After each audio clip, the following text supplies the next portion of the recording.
Pretty Woman is a 1990 American romantic comedy film directed by Garry Marshall and written by J.F. Lawton.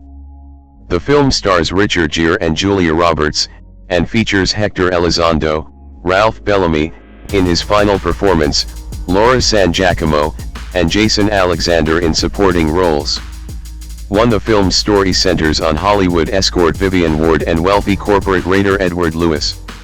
Vivian is hired to be Edward's escort for several business and social functions, and their relationship develops during her week-long stay with him. The film's title Pretty Woman is based on the 1964 song Oh, Pretty Woman by Roy Orbison. The original screenplay was titled 3000 and was written by then-struggling screenwriter J.F. Lawton. Originally intended to be a dark cautionary tale about class and prostitution in Los Angeles, the film was reconceived as a romantic comedy with a large budget. Pretty Woman received mixed reviews from critics upon release, but widespread praise was directed towards Roberts' performance and her chemistry with Gere.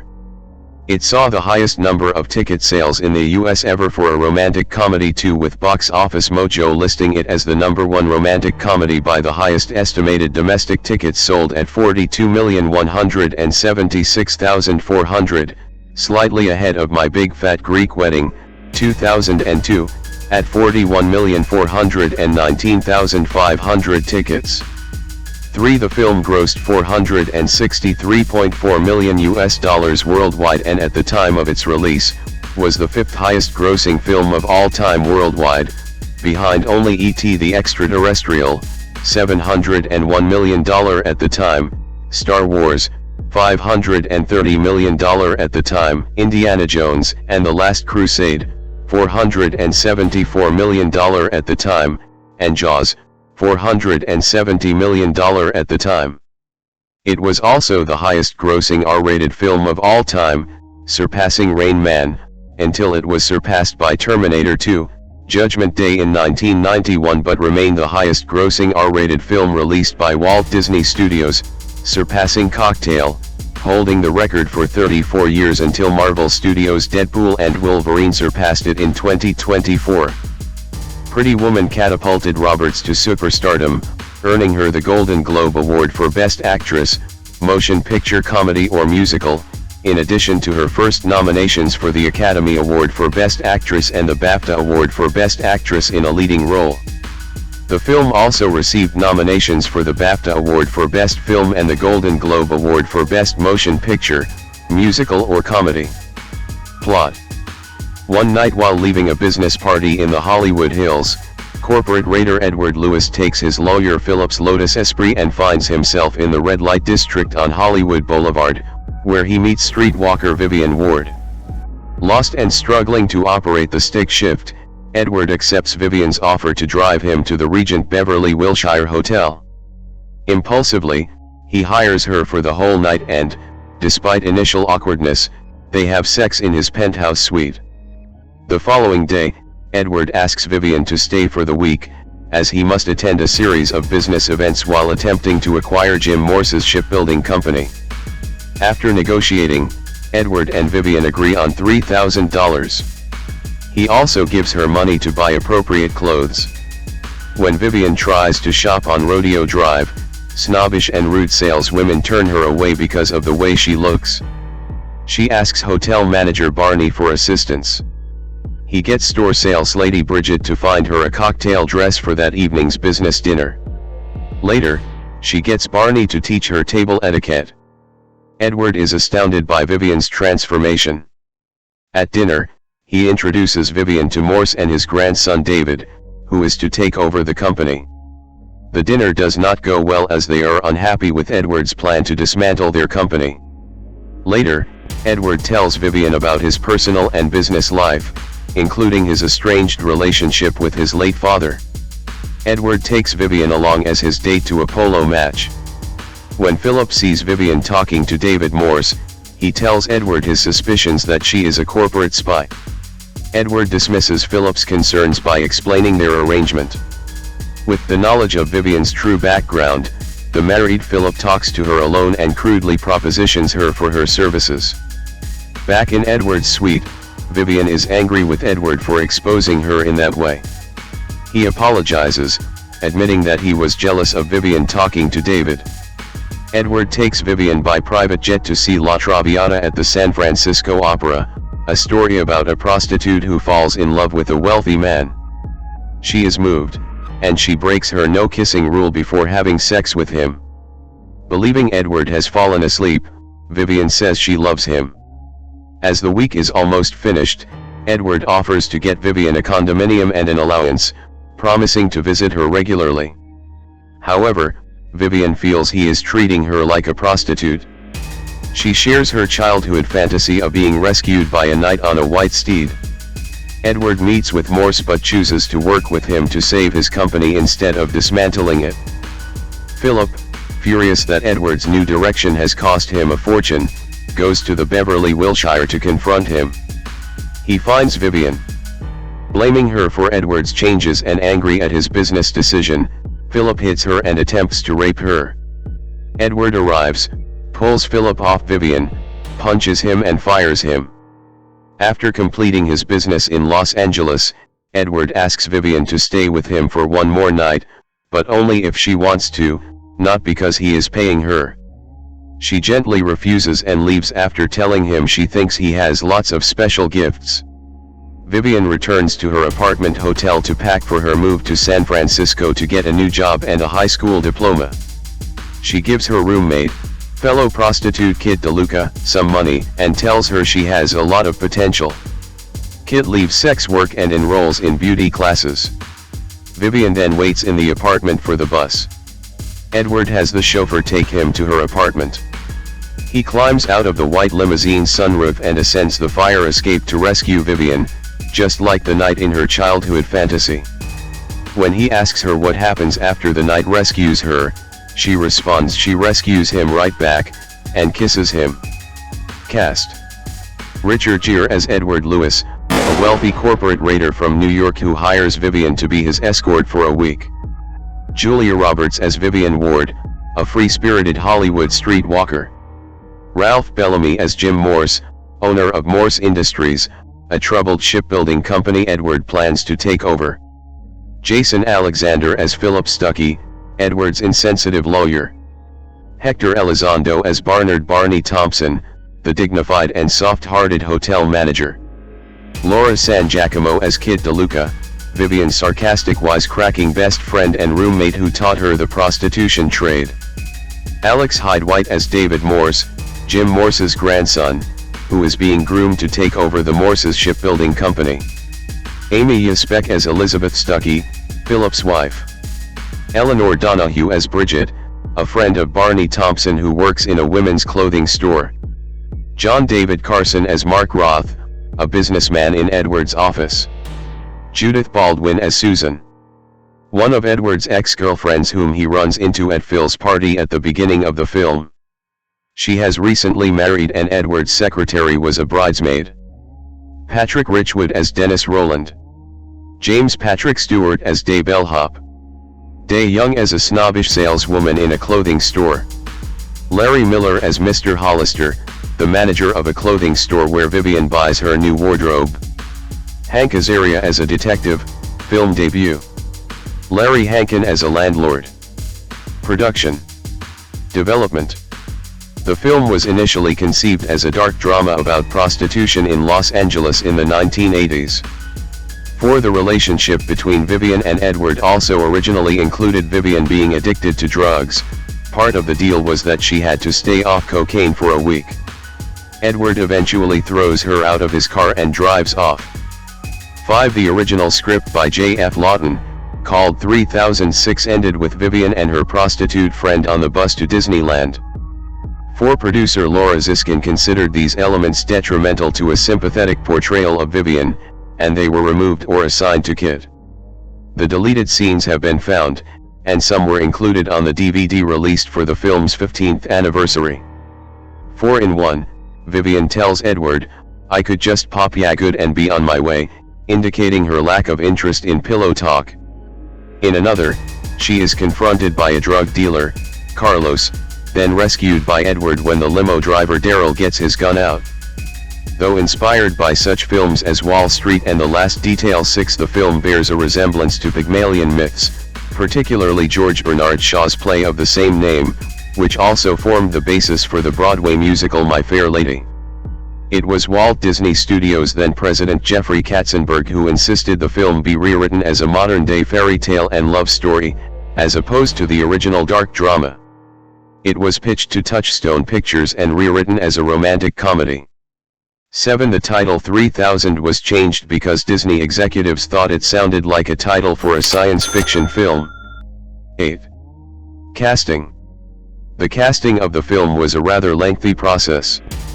Marshall had initially considered Christopher Reeve, Daniel Day-Lewis, Kevin Kline, and Denzel Washington for the role of Edward, and Albert Brooks. 9. Sylvester Stallone, Christopher Lambert, Al Pacino, and Burt Reynolds turned it down. 10. 11. Pacino went as far as doing a casting reading with Roberts before rejecting the part. 12. Sam Neill, Tom Conti, and Charles Grodin tested for the part along with Roberts. 13. 14. Gere initially refused, but when he met with Roberts, she persuaded him and he eventually agreed to play Lewis. 15. He reportedly started off much more active in his role, but Garry Marshall took him aside and said, "No, Richard. In this movie, one of you moves and one of you does not. Guess which one you are." 16. Roberts was not the first choice for the role of Vivian, and was not wanted by Disney. Many other actresses were considered. Marshall originally envisioned Karen Allen for the role. When she declined, auditions went to many better-known actresses of the time, including Molly Ringwald, 17, who turned it down as she felt there was something icky about the story. 18. 19. Winona Ryder auditioned, but was turned down because Marshall thought she was too young. 11. Jennifer Connelly was also dismissed for the same reason. 4. Emily Lloyd turned it down as it conflicted with her shooting for the film Mermaids. 20. Drew Barrymore, Patricia Arquette, Brooke Shields, Uma Thurman, and Kristen Davis also auditioned for the role of Vivian. 21. 22. Meg Ryan, who was the studio and Marshall's top choice, also turned it down. 23. According to a note written by Marshall, Mary Steenburgen was also among the first choices. Diane Lane came very close to being cast. The script was much darker at the time. They had gone as far as costume fittings, but due to scheduling conflicts she could not accept. Michelle Pfeiffer turned the role down, saying she did not like the script's tone. 24. Daryl Hannah was considered but believed the role was degrading to women.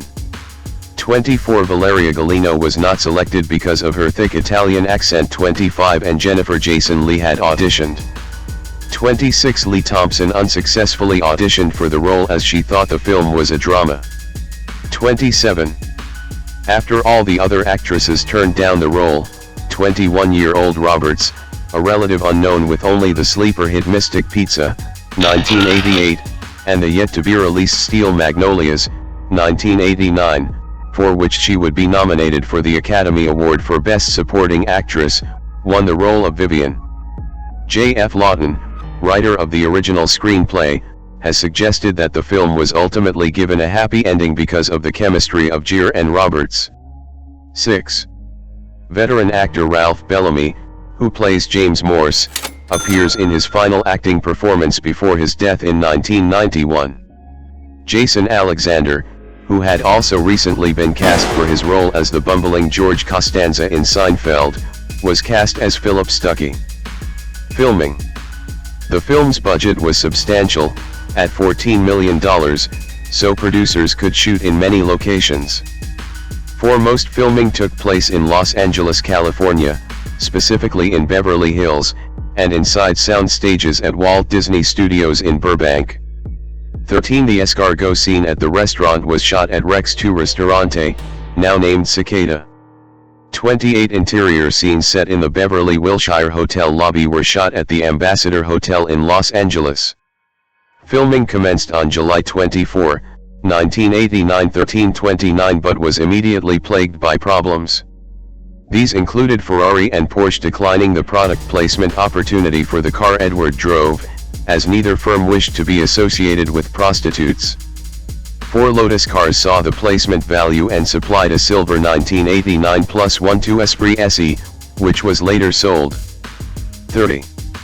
Filming was a generally pleasant, easygoing experience, as the budget was broad and the shooting schedule was not tight. 4 While shooting the scene where Vivian is lying down on the floor of Edward's penthouse, watching reruns of I Love Lucy, Garry Marshall had to tickle Robert's feet, out of camera range, to get her to laugh. 31 The scene in which Gere playfully snaps the lid of a jewelry case on her fingers was improvised, and her surprised laugh was unscripted. 32 The red dress Vivian wears to the opera has been listed among the most unforgettable dresses of all time. 33. During the scene in which Robert sang a Prince song in the bathtub, slid down, and submerged her head under the bubbles, she emerged to find the crew had left except for the cameraman, who captured the moment on film. In the love scene, she was so stressed that a vein became noticeable on her forehead and had to be massaged by Marshall and Gere. She also developed a case of hives, and calamine lotion was used to soothe her skin until filming resumed. 4. Shelley Michelle acted as body double for Roberts in risque scenes and the film's publicity poster. 34 Filming wrapped on October 18, 1989. 13. Reception. Box office. In its opening weekend, the film was at number 1 at the US box office, grossing $11,280,591 and averaging $8,513 per theater. 35-36 Despite dropping to number 2 in its second weekend, it grossed more with $12,471,670. 36 It returned to number 1 at the US box office in its sixth weekend and was number 1 for 3 weeks. It was in the top 10 movies in the US for 16 weeks. 36 In Australia, it was number 1 for 12 weeks and was number 1 for 9 consecutive weeks in the UK. As of September 29, 2009, it has grossed $178,406,268 in the United States and $285 million in other countries for a total worldwide gross of $463,406,268 US. 3 It was the 4th highest grossing film of the year in the United States and Canada 37 and the 3rd highest grossing worldwide. 38 The film was Disney's highest grossing film ever, surpassing 3 Men and a Baby. It was also Disney's highest grossing R-rated release until Deadpool and Wolverine surpassed it in 2024. 39 40 41 It is the 4th highest grossing romantic comedy film to date. 42. Critical response. Pretty Woman received mixed reviews from critics, with positive reviews praising the star's chemistry and the dialogue. 43 44 45 46 47 On review aggregator Rotten Tomatoes the film holds an approval rating of 65% based on 77 reviews, with an average rating of 6.0/10. The website's critical consensus states, Pretty Woman may be a yuppie fantasy, but the film's slick comedy, soundtrack, and casting can overcome misgivings. 48. On Metacritic, the film has a weighted average score of 51 out of 100, based on 18 critics, indicating mixed or average reviews. 49. Audiences polled by CinemaScore gave the film an average grade of A on an A+ to F scale. 50. The film's detractors criticized the overuse of the hooker with the heart of gold trope. 13 others opined that the film sugarcoats the realities of sex work. 51-52 Gary Giddens wrote, in The Insidious Pretty Woman, all women who aren't explicitly identified as tramps are gold-digging wives or snooty shopkeepers. It's the kind of working-class fantasy that wants the men in the audience to identify with the ruthless corporate pirate, Richard Gere, and the woman to identify with the simple but grand-hearted streetwalker, Julia Roberts, who, given a chance, could be a lady's lady. The attempted laughs, few succeed, are at her expense. 53. Owen Gleiberman of Entertainment Weekly gave the film a D, saying it starts out as a neo-Pygmalion comedy and becomes a plastic screwball soap opera, with the kinds of characters who exist nowhere but in the minds of callowly manipulative Hollywood screenwriters. 54 Gleiberman conceded that with the film's tough hooker heroine, it can work as a feminist version of an upscale princess fantasy. 54. He also said it pretends to be about how love transcends money, but is really obsessed with status symbols. 54. On the film's 20th anniversary, Gleiberman wrote another article addressing his original review, saying that while he felt some of his criticisms were valid, he would have given it a B today. 51. Roger Ebert of the Chicago Sun-Times gave a positive review, praising how the film is about a particularly romantic kind of love, the sort you hardly see in the movies these days. 55. He added it protects its fragile love story in the midst of cynicism and compromise. The performances are critical for that purpose. Gere plays new notes here, his swagger is gone, and he's more tentative, proper, even shy. Roberts does an interesting thing. She gives her character an irrepressibly bouncy sense of humor and then lets her spend the movie trying to repress it. Actresses who can do that and look great can have whatever they want in Hollywood. 55. The New York Times' Janet Maslin wrote, despite this quintessentially late 80s outlook, and despite a covetousness and underlying misogyny that bring Mr. Marshall's earlier Overboard to mind, Pretty Woman manages to be giddy, light-hearted escapism much of the time. Ms. Roberts, as noted, is a complete knockout, and this performance will make her a major star. Mr. Gere is mildly constrained by the button-down aspects of Edward's character, but he manages to be dapper, amusing, and the perfect foil. Though it has not been that long since he himself was on the other side of the Hollywood gigolo equation, he conveys a dignity and presence well suited to a soon-to-be radicalized captain of industry. 56. Karina Chikano of the New York Times said the movie wasn't a love story, it was a money story. Its logic depended on a disconnect between character and narrative, between image and meaning, between money and value, and that made it not cluelessly traditional but thoroughly postmodern. 57. In a 2019 interview, Roberts expressed uncertainty over whether the film could be made today due to its controversial premise, commenting, "So many things you could poke a hole in, but I don't think it takes away from people being able to enjoy it." Richard Tiffany Gere, /R/Gere12 born August 31, 1949, is an American actor. He began appearing in films in the 1970s, playing a supporting role in Looking for Mr. Goodbar, 1977, and a starring role in Days of Heaven, 1978. Gere came to prominence with his role in the film American Gigolo, 1980, which established him as a leading man and a sex symbol. Gere's other films include An Officer and a Gentleman, 1982, The Cotton Club, 1984, No Mercy, 1986, Pretty Woman, 1990, Summersby, 1993, Intersection, 1994, First Night, 1995, Primal Fear, 1996, Runaway Bride, 1999, Dr. T and the Women, 2000, Shall We Dance? 2004, I'm Not There, 2007, Arbitrage, 2012, and Norman, 2016. For portraying Billy Flynn in the musical Chicago, 2002, he won a Golden Globe Award. Early life and education. Gere was born in Philadelphia on August 31, 1949, for the eldest son and second child of homemaker Doris N. née Tiffany, 1924 to 2016, and NMIC insurance agent Homer George Gere, 1922 to 2023. 5-6 His father originally intended to become a minister. 7 Gere was raised Methodist. 8-9 in Syracuse, New York. 10 His paternal great-grandfather, George Lane Gere, 1848 to 1932, changed the spelling of his surname from Gere. One of his ancestors, also named George, was an Englishman who came from Heavitree, England, and settled in the Connecticut colony in 1638.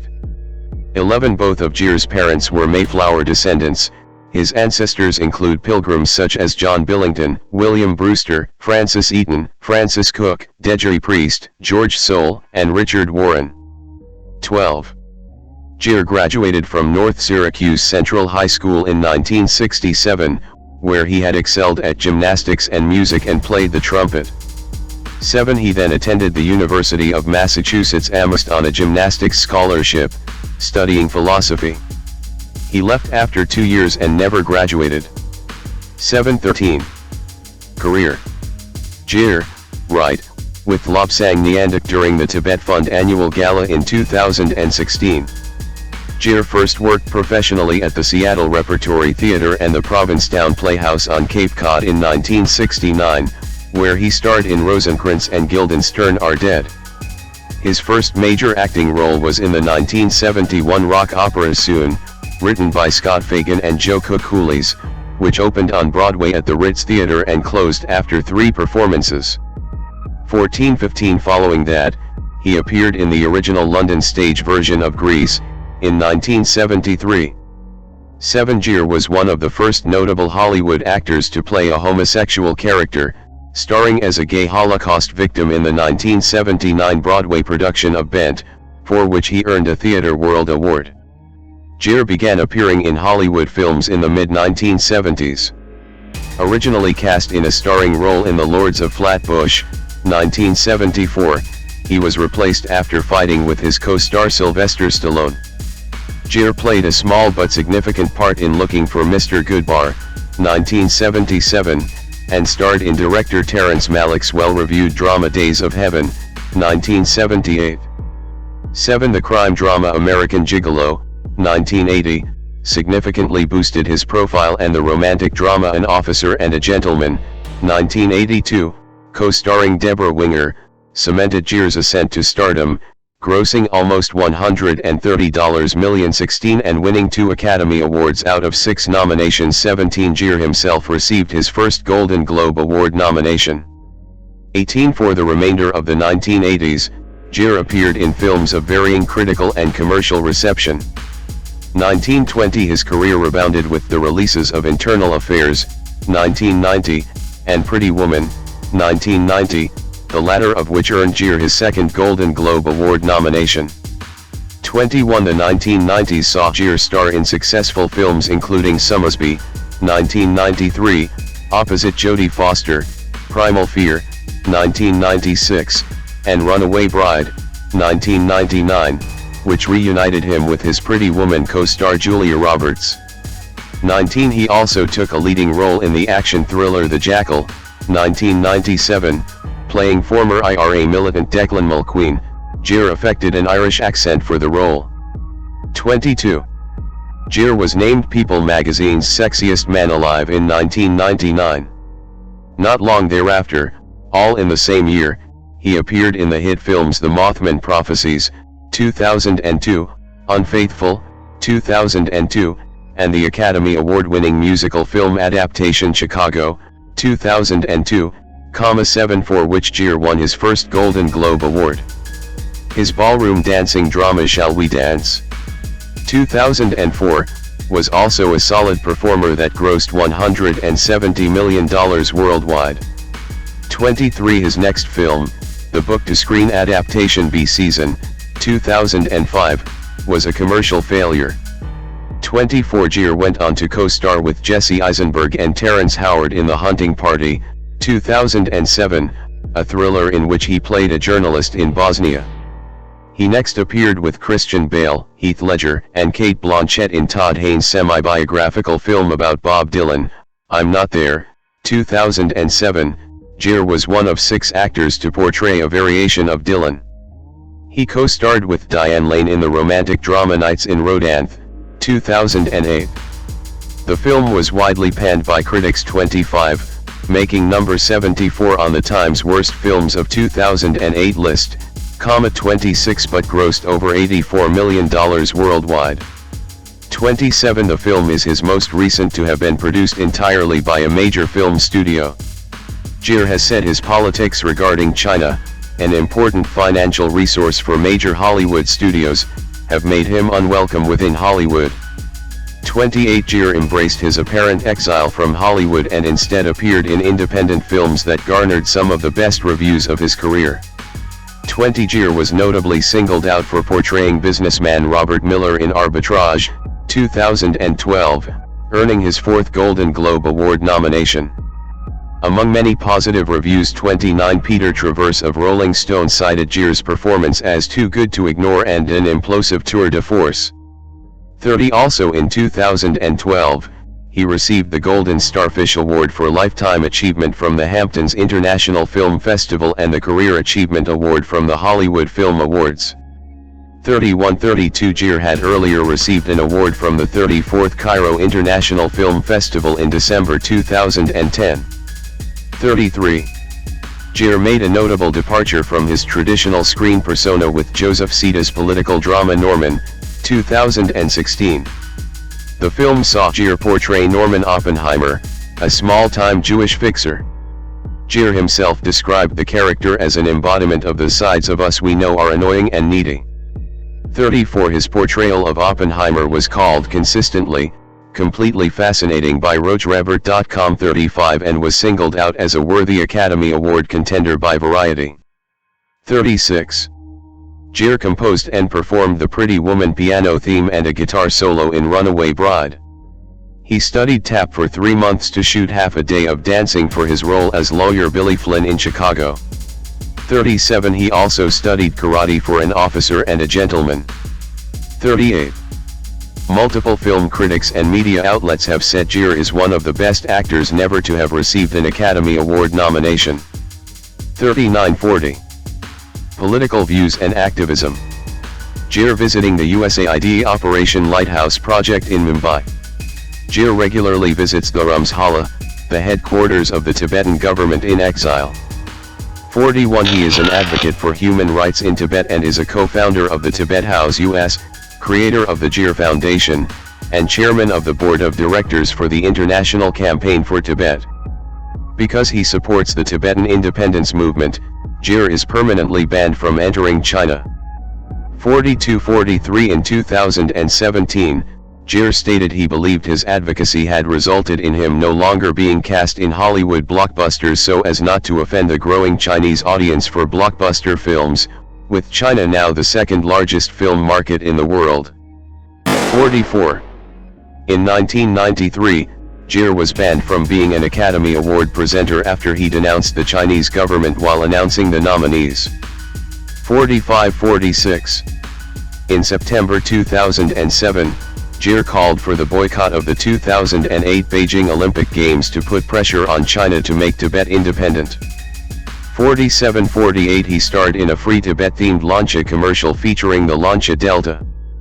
49 On June 27, 2011, Gere meditated in Borobudur Temple 50 in Indonesia. He actively supports Survival International, an organization dedicated to protecting the rights and lands of tribal peoples throughout the world. 51. Gere campaigns for ecological causes and AIDS awareness. He currently serves on the board of directors for Healing the Divide, an organization that supports global initiatives to promote peace, justice, and understanding. 52 Gere helped to establish the AIDS Care Home, a residential facility in India for women and children with AIDS, and also supports campaigns for AIDS awareness and education in that country. In 1999, he created the Gere Foundation India Trust to support a variety of humanitarian programs in India. 53. Gere with Narendra Modi in 2015. On April 15, 2007, Gere appeared at an AIDS awareness rally in Jaipur. During a live news conference to promote condom use among truck drivers, he embraced Bollywood superstar Shilpa Shetty, dipped her, and kissed her several times on the cheek. As a result of that gesture, a local court ordered the arrest of Gere and Shetty, finding them in violation of public obscenity laws. Gere has said the controversy was manufactured by a small hardline political party.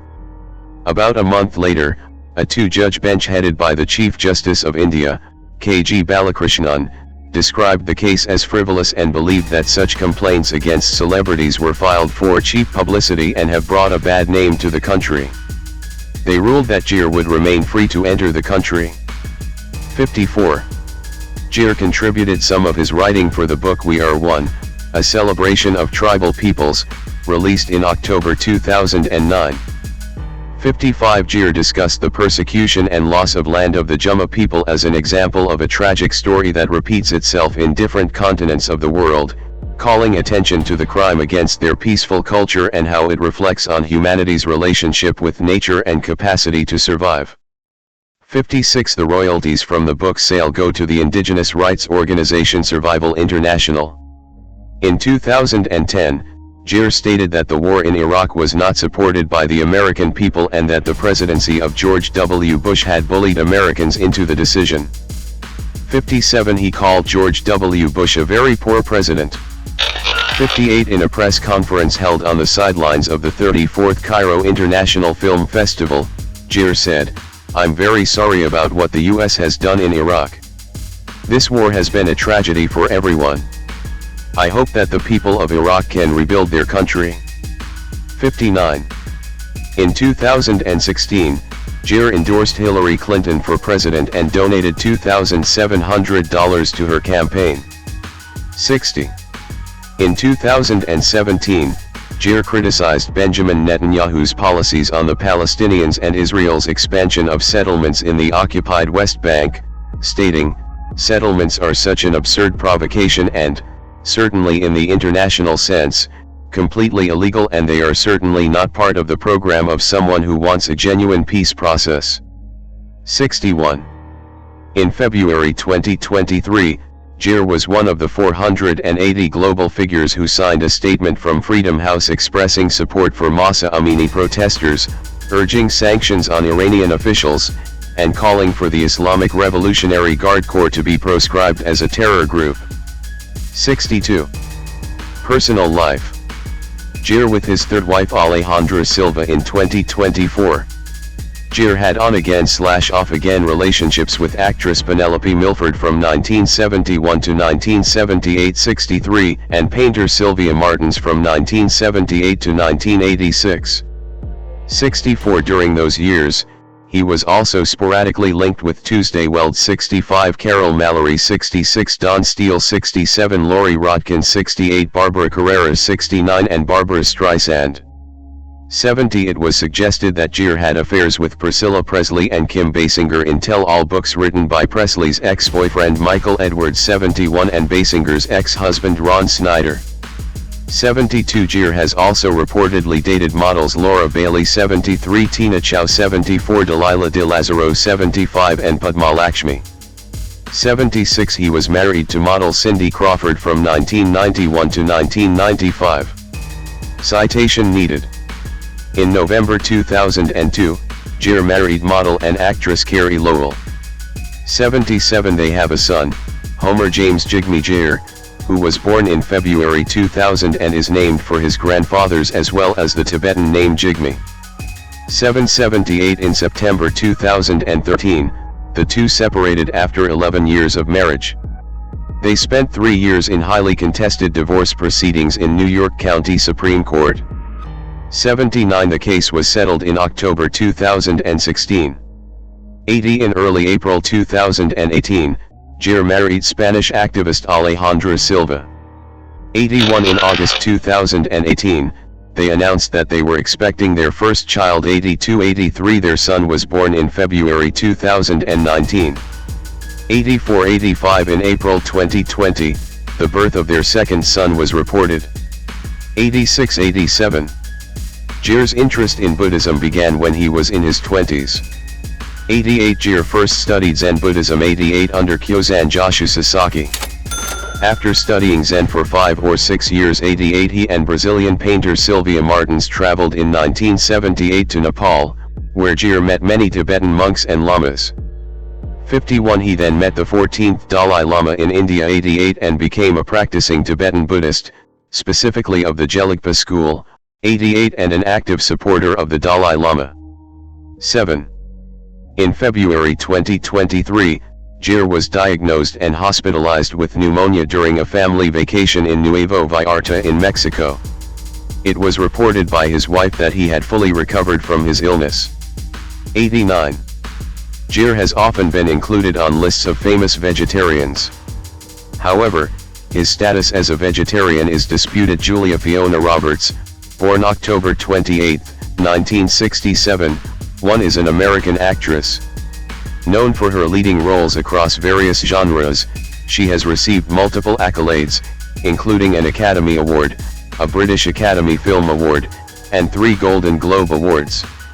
She became known for portraying charming and relatable characters in romantic comedies and blockbusters, before expanding into dramas, thrillers, and independent films.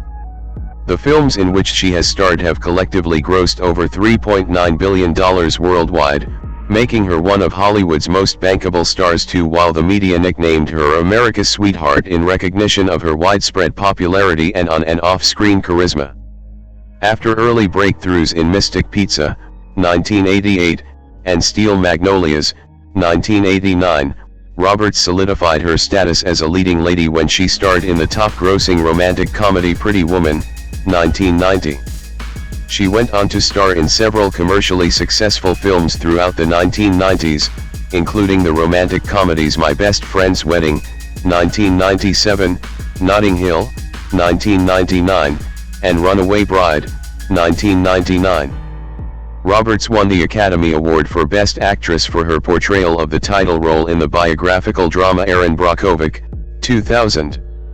In the following decades, she continued her film success with roles in Ocean's 11, 2001, Ocean's 12, 2004, Charlie Wilson's War, 2007, Valentine's Day, 2010, Eat Pray Love, 2010, August, Osage County, 2013, Wonder, 2017, Ticket to Paradise, 2022, and Leave the World Behind, 2023. Roberts also earned a Primetime Emmy Award nomination for her role in the HBO television film The Normal Heart, 2014, made her first regular television appearance in the first season of the Amazon Prime Video psychological thriller series Homecoming, 2018, and portrayed Martha Mitchell in the Starz political limited series Gaslit, 2022.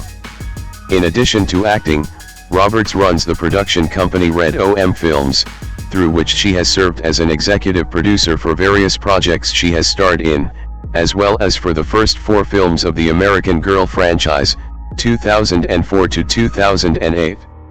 She has acted as the global ambassador for Lancome since 2009.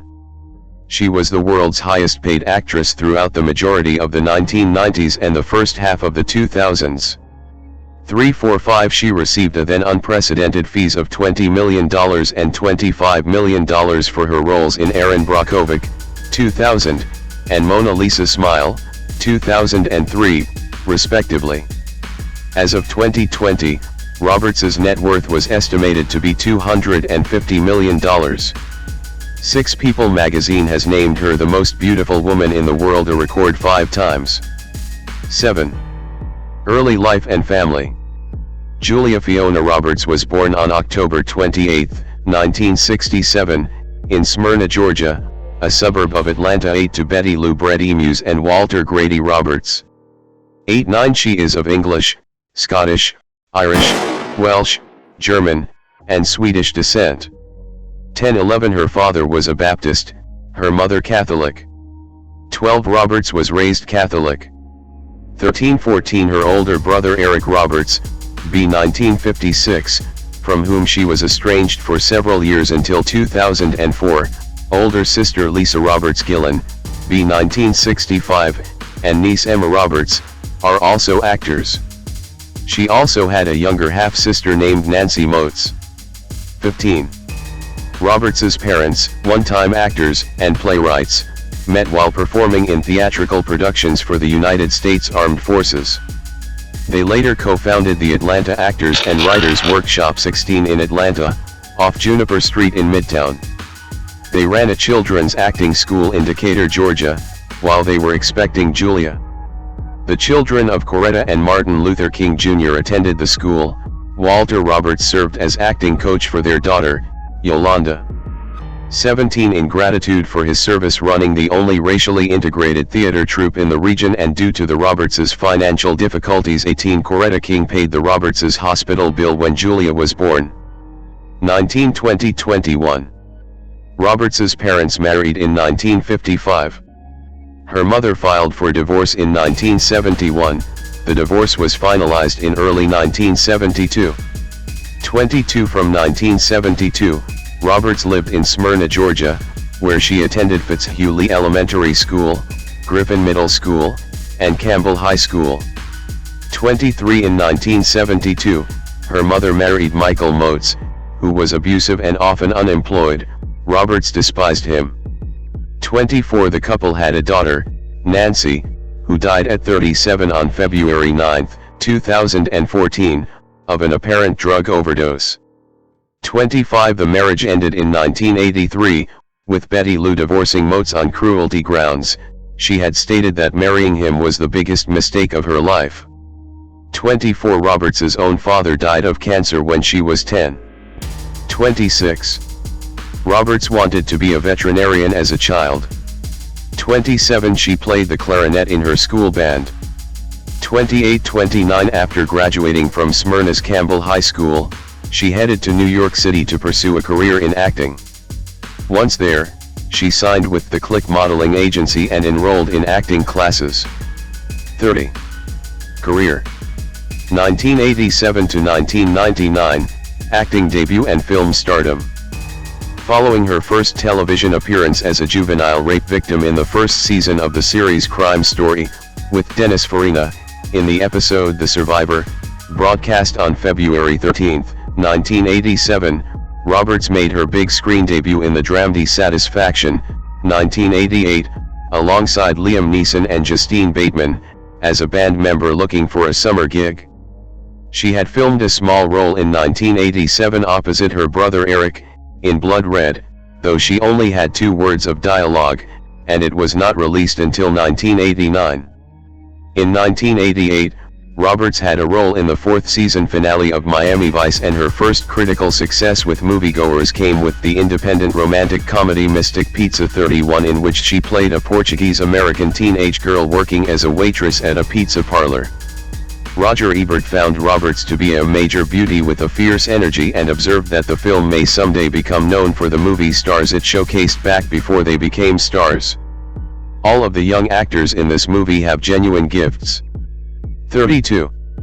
In Steel Magnolias, 1989, a film adaptation of Robert Harling's 1987 play of the same name, Roberts starred as a young bride with diabetes, alongside Sally Field, Dolly Parton, Shirley MacLaine, and Daryl Hannah. The filmmakers were looking at both Laura Dern and Winona Ryder when the casting director insisted they see Roberts, who was then filming Mystic Pizza. 33 Harling stated, "She walked into the room and that smile lit everything up, and I said, that's my sister, so she joined the party and she was magnificent." 33 Director Herbert Ross was notoriously tough on newcomer Roberts, with Sally Field admitting that he went after Julia with a vengeance. This was pretty much her first big film. 33 Nevertheless, the film was a critical and commercial darling when it was released. 34 And Roberts received both her first Academy Award nomination, as Best Supporting Actress, and first Golden Globe Award win, Best Supporting Actress, Motion Picture for her performance. 31. Catapulting on her 1989 Academy Award nomination, Roberts gained further notice from worldwide audiences when she starred with Richard Gere in the Cinderella, Pygmalion-esque story, Pretty Woman, in 1990, playing an assertive freelance hooker with a heart of gold. 31 Roberts won the role after Michelle Pfeiffer, Molly Ringwald, Meg Ryan, Jennifer Jason Leigh, Karen Allen, and Daryl Hannah, her co-star in Steel Magnolias, turned it down.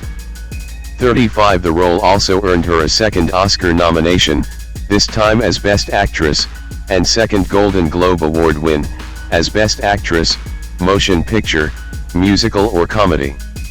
31 She was paid $300,000 for the part.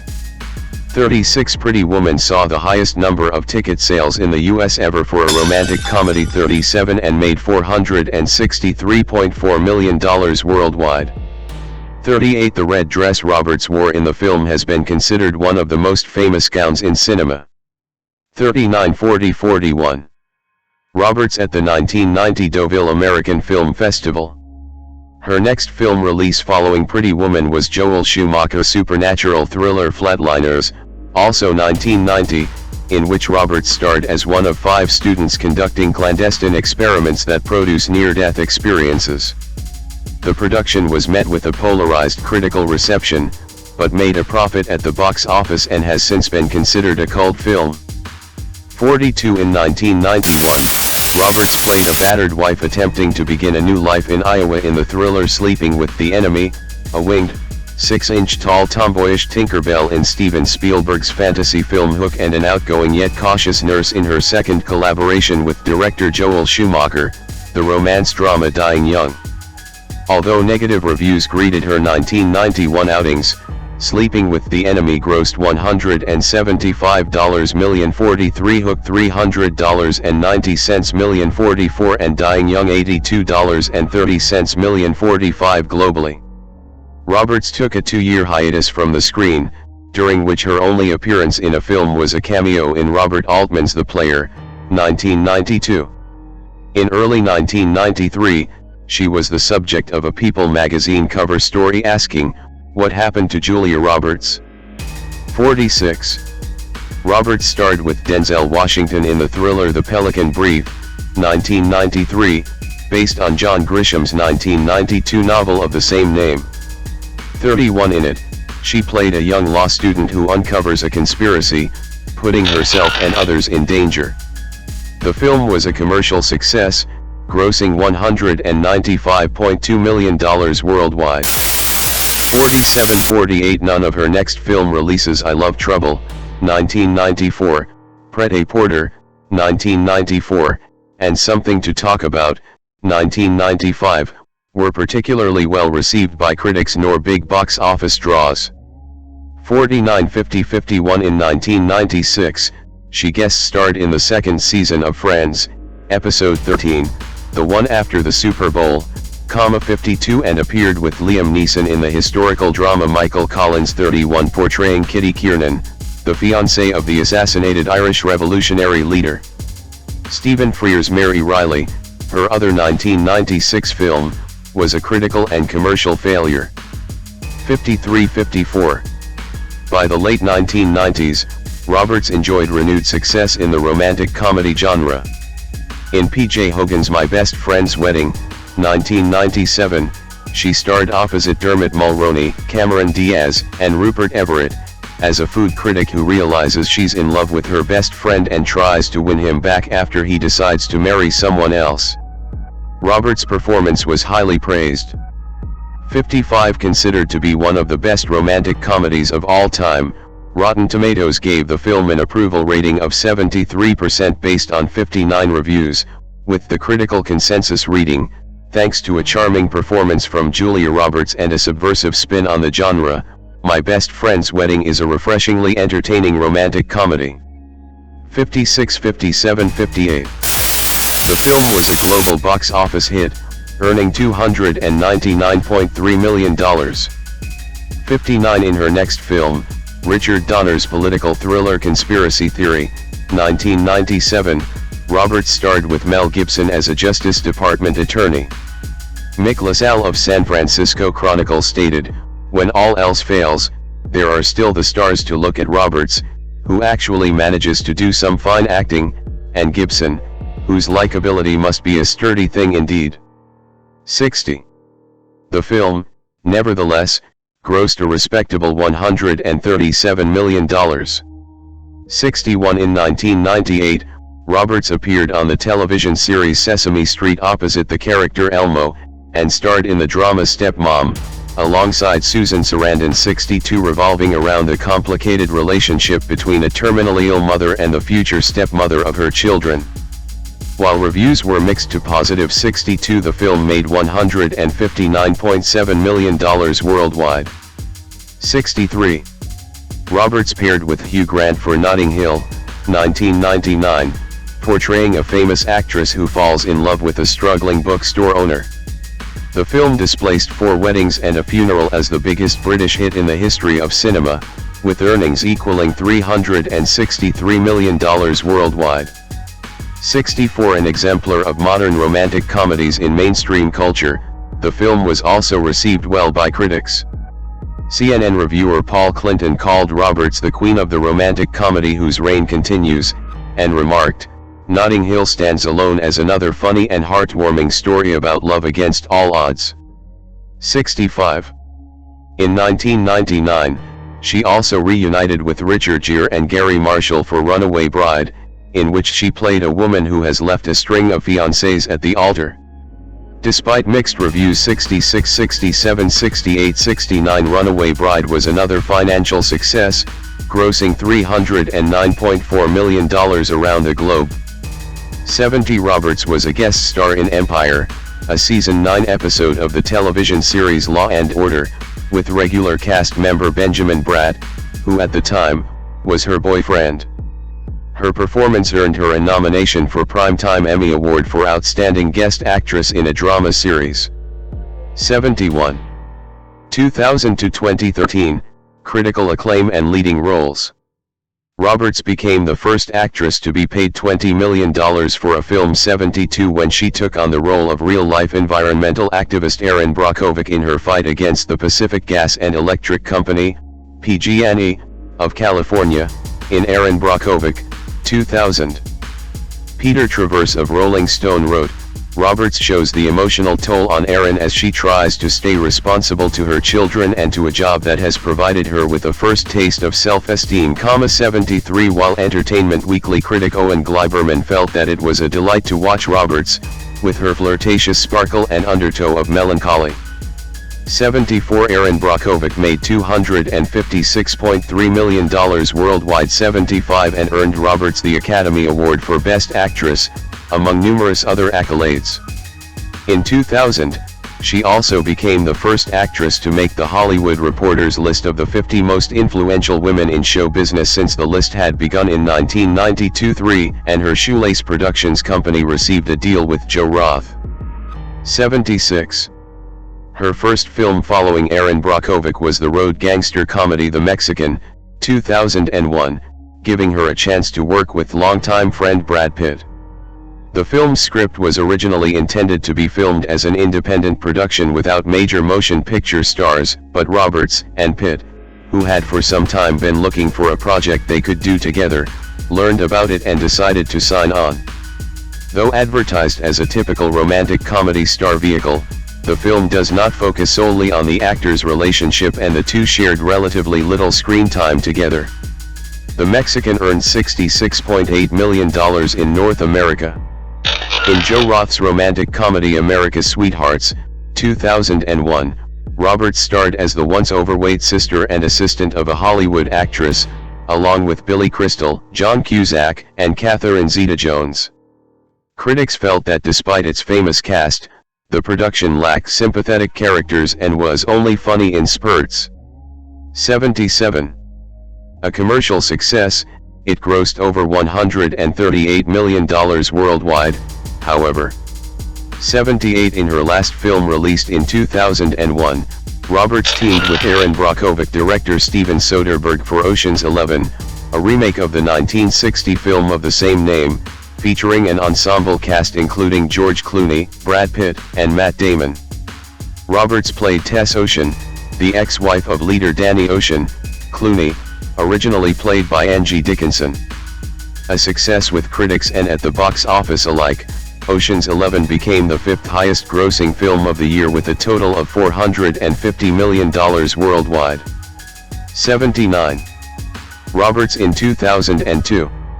Roberts received a record $25 million, the highest ever earned by an actress at that time, to portray a forward-thinking art history professor at Wellesley College in 1953, in Mike Newell's drama Mona Lisa Smile.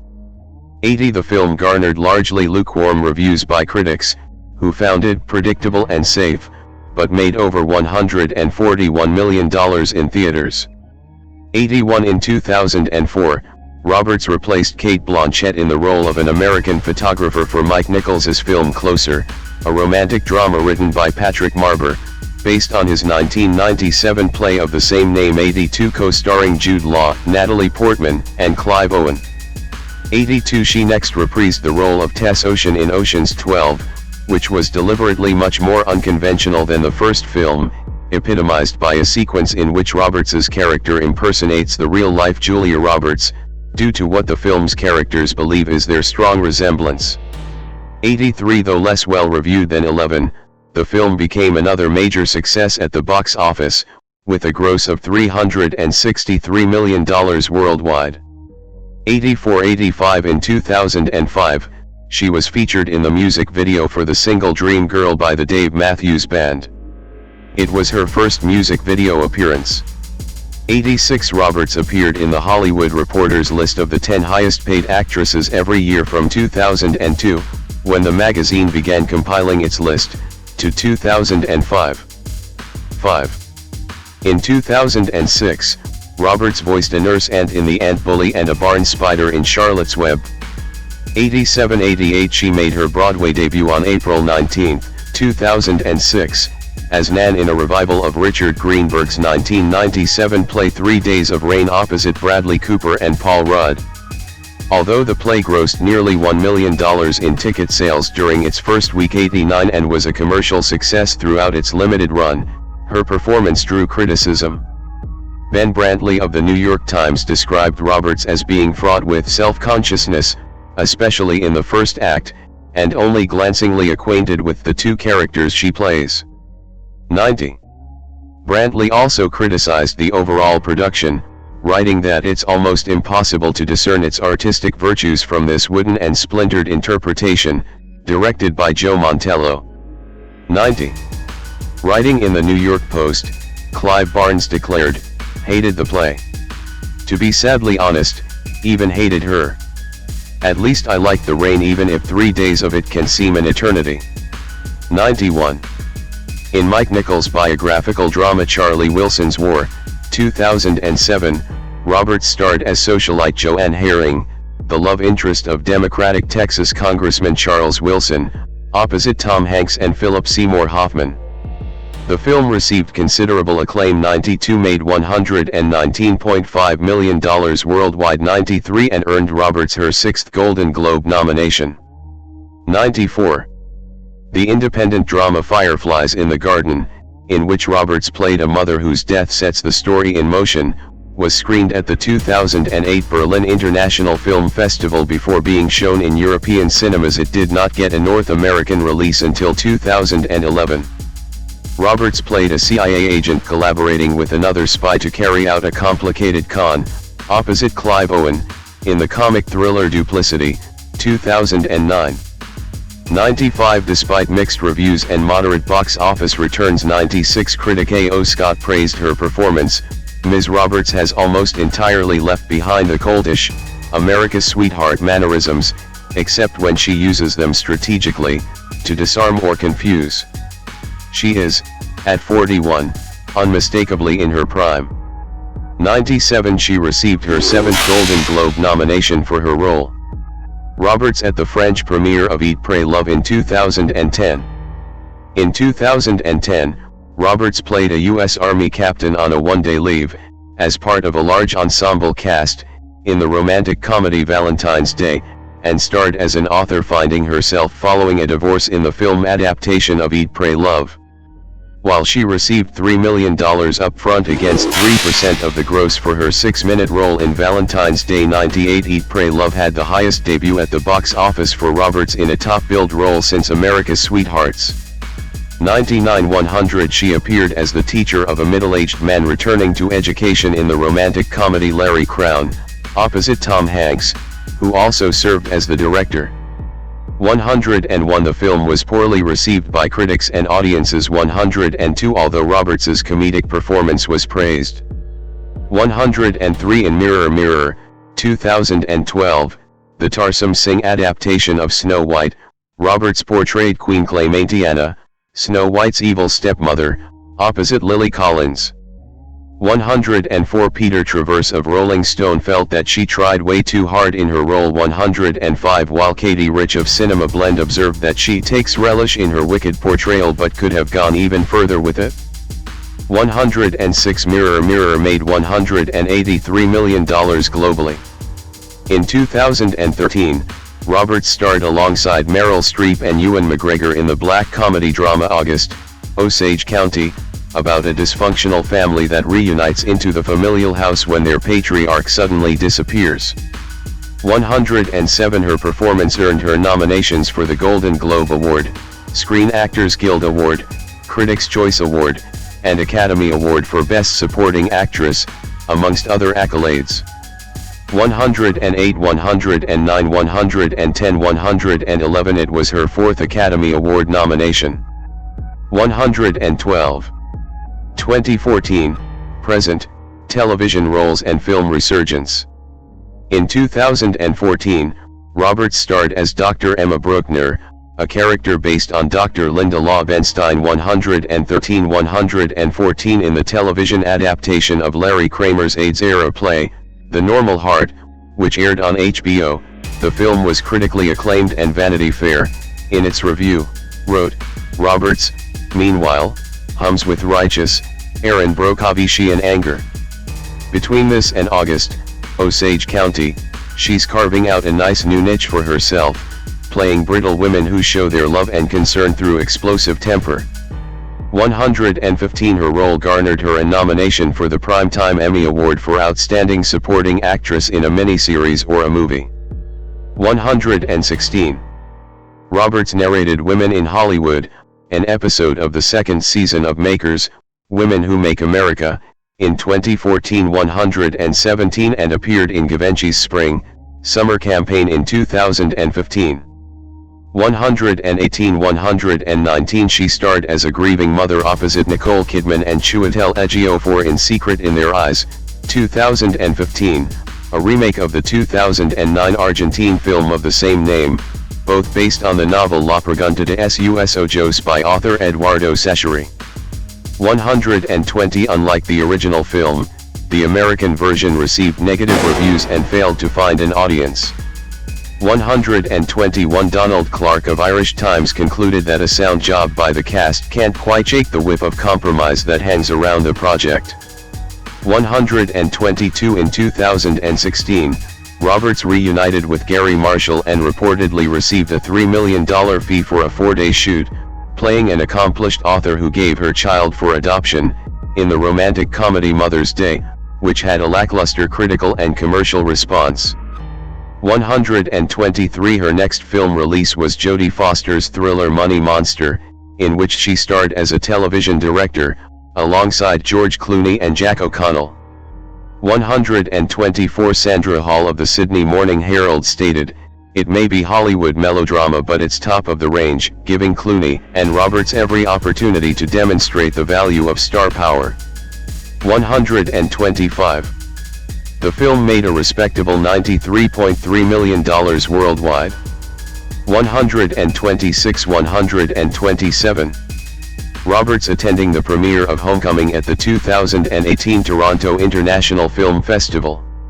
In Wonder, 2017, the film adaptation of the 2012 novel of the same name by R.J. Palacio, Roberts played the mother of a boy with Treacher-Collins syndrome.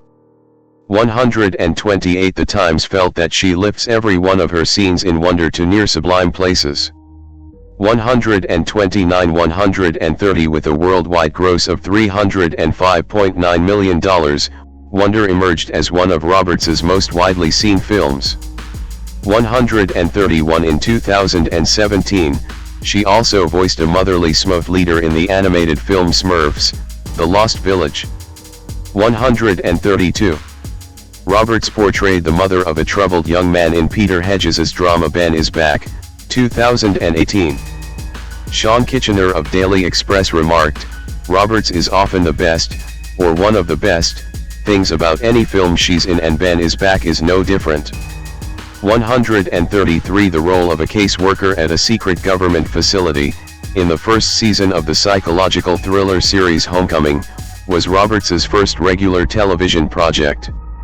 134 The series, which premiered on Amazon Video in November 2018, garnered acclaim from critics, who concluded it was an impressive small-screen debut for Roberts that balances its haunting mystery with a frenetic sensibility that grips and doesn't let go.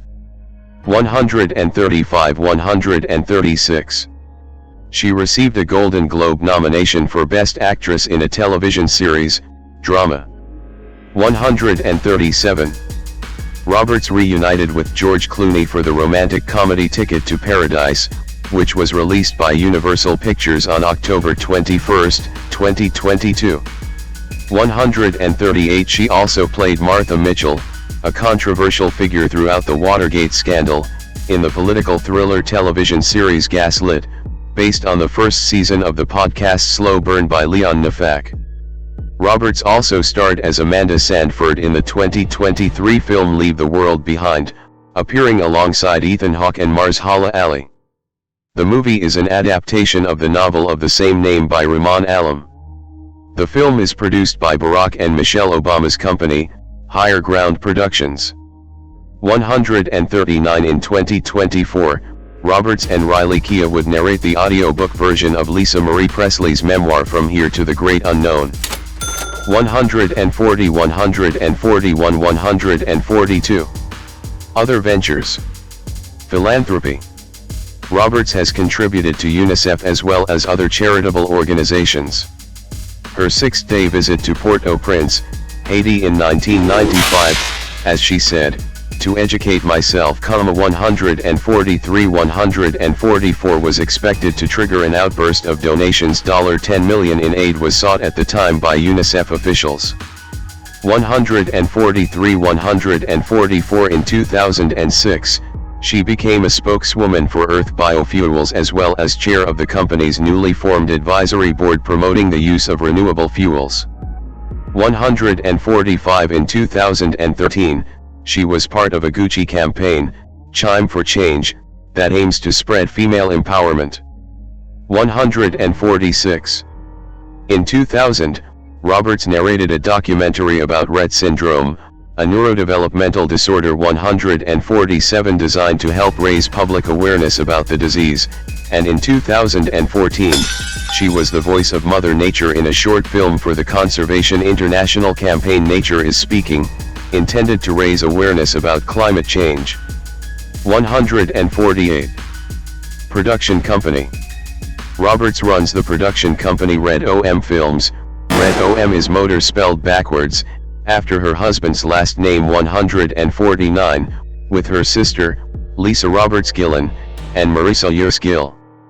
150. Through Red OM, Roberts has served as an executive producer for various projects she has starred in, such as Eat, Pray, Love and Homecoming, as well as for the first 4 films of the American Girl film series, based on the American Girl line of dolls, released between 2004 and 2008.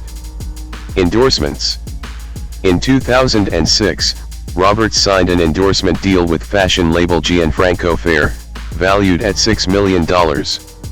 She was photographed by Mario Testino in Los Angeles for the brand's advertising campaign, which was distributed in Europe, Asia, and Australia. 151. Since 2009, Roberts has acted as Lancome's global ambassador, a role in which she has been involved in the development and promotion of the brand's range of cosmetics and beauty products. 152. She initially signed a 5-year extension with the company for $50 million in 2010. 153. Roberts starred as the global face of Chopard's Happy Sport and Happy Diamonds collections campaigns since 2021, and then Chopard had announced her as its global brand ambassador in 2023. 154.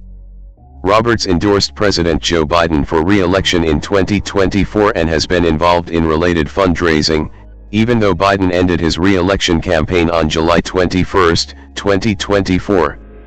155. 156. Artistry.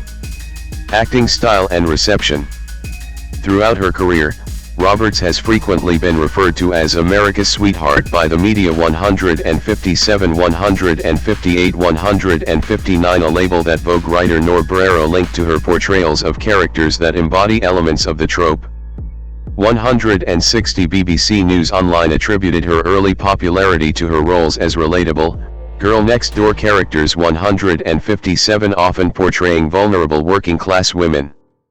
161, Jeffrey McNabb of The Independent noted that during her peak, Roberts' appeal stemmed from her ability to blend the glamour of classic Hollywood stars with an approachable, down-to-earth quality. 162, while romantic comedies cemented her status as an international star, Erin Brockovich is often cited as the film that earned her broader critical recognition as an actress. 157, 163, 164, film critic David Adelstein observed that while Roberts is widely acknowledged as a movie star, critics and cinephiles have debated the extent of her acting abilities, sometimes discussing her work with a degree of skepticism. 161, 164, in 2012, HuffPost writer Mike Ryan suggested that her career has relied more on her star power than on widespread acclaim for her acting, noting that she is not often included in discussions of the industry's most celebrated actresses. 165. Some critics have pointed out that Roberts has frequently played characters with traits similar to her own. 164, 166, contributing to a screen presence that journalist and filmmaker Bill Jebari described as difficult to separate from her public persona. 167, John Anderson of the Seattle Times described her as an actress who has never really been required to act. 166, Matt Singer of The Dissolve said Roberts has rarely strayed far from the on-screen persona that made her one of the biggest movie stars in history, that of a simple girl of limited means and unlimited heart, pulling herself up by her bootstraps. 164, attempts to divert from this image in the 1990s met with mixed responses. 167, though McNabb noted her versatility in transitioning between romantic comedies, thrillers, period dramas, and independent films. 162, Jehane Bufiha of Time said that while her grace, warmth, and charisma permeates all of her roles, no genre has highlighted these qualities as effectively as romantic comedies, describing her its undisputed queen. 168, film critic and historian David Thompson wrote in Salon that he once received letters from upset fans over suggesting that Roberts' talent was being misused in some of her then recent film roles. 169, director Mike Nichols, who worked with her on Charlie Wilson's War, argued that her beauty sometimes overshadowed her acting skills, praising her intelligence, preparation, and ability to fully embody her characters. 170, the actress said she does not have any acting techniques, commenting, "There's nothing more boring than actors sitting around talking about acting." 171. Since Eat, Pray, Love, Roberts has largely moved away from the romantic comedy roles that defined much of her early career, instead gravitating toward more dramatic, character-driven projects, including supporting roles in ensemble films. 172, 173, she has attributed this shift to evolving opportunities, personal growth, and the increasing complexity of roles available to her with age. 173, Roberts has cited Frances McDormand, Annette Bening, and Meryl Streep as actresses she admires for balancing successful careers with family life. 170. Public image. Roberts has been recognized as one of the defining actors of her generation. 55, 174, and among the most influential actresses of the 1990s and early 2000s. 175, during her peak, several publications described her as the world's biggest movie star. 173, 176, 177, 178, 179, Eberai called her more than a movie star, she was an existential fact and a dominant cultural force. 167, reporting on her star power in 1995, the New York Times' Josh Young described her as a rainmaker for women's films, with the ability to guarantee a film's opening weekend audience and even greenlight a project simply by agreeing to star in it. 180 He also noted that her peers had benefited by accepting roles she had turned down. 180 Roberts' agent at the time, Elaine Goldsmith, credited her as one of the actresses in the 1990s who helped convince studios that women could lead films as successfully as men. 180 According to Leah Rosen of the New York Times, she remained the biggest female box office draw for 20 years. 170 Roberts has also been recognized as a pioneer in pushing for gender pay equity in Hollywood, negotiating salaries on par with her male counterparts. 160 181 The then unprecedented $20 million salary she commanded set a new standard for actresses' compensation, according to BBC News Online. 157 She was the highest paid actress in Hollywood for much of the 1990s and early 2000s. 174 In 2000, Roberts became the first actress to be included on the Hollywood Reporter's list of the 50 most influential women in show business, on which she was ranked the third most powerful woman in entertainment. 182 In 2002, she became the first woman to be ranked the most bankable star in Hollywood based on an industry poll by the same publication, tying her with male actors Tom Cruise and Tom Hanks. 183 As her career progressed, journalists began speculating whether her name alone could still guarantee box office success, particularly as some of her later films saw mixed commercial results. 184 162 172 185 By 2017, Roberts stated that she no longer actively pursued roles but instead waited to see what opportunities arose. 173 She has maintained that she is selective about her projects and that her agents never try to persuade her to take on a role. 172 173 Roberts has stated that she has successfully maintained a clear separation between her personal life and her acting career. 186 Kaufman likened her public image to that of leading a double life, balancing her role as both a mother and one of the most recognizable faces globally. 172 In 2009, a critic for The New Yorker suggested that while Roberts is a skilled actress, her technical abilities might not always match the emotional depth required for audiences to fully connect with her performances, partly due to the distance she maintains in her public persona. 187 For Vulture, the Fug Girls described Roberts' public persona, which they dubbed Julianess, as an overwhelming display of confidence and charm that at times borders on arrogance. 188 Natalie Finn of E! Observed that the media constantly compares younger, up-and-coming actresses to Roberts in an attempt to crown a spiritual successor, which Finn declared an unfair comparison. 189 Some journalists have noted reports of Roberts being challenging to work with, citing alleged conflicts with certain directors and co-stars. 191 In a 2024 interview with filmmaker Richard Curtis, she finally addressed these rumors, which she attributed to conscious efforts she has made not appear overly friendly on film sets to avoid being taken advantage of and forthright personality, but maintains that she never intends to hurt others.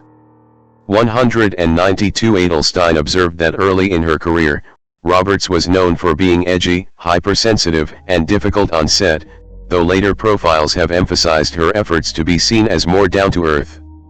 161 Journalists and critics have frequently commented on Roberts' physical appearance and sex appeal. 193 However, film critic Patrick Goldstein and celebrity stylist Philip Block stated that Roberts never fully embodied the sex symbol role, despite her attractiveness. 193 194 Singer observed that for a woman who became famous playing a prostitute, Roberts has maintained a surprisingly asexual on-screen persona, rarely performing sex scenes. 164 People magazine has named Roberts the world's most beautiful woman a record-breaking 5 times, most recently in 2017. 195 Personal life. Ancestry. On a 2023 episode of Finding Your Roots, Roberts learned that the surname of her biological paternal great-great-grandfather was actually Mitchell, not Roberts. 196.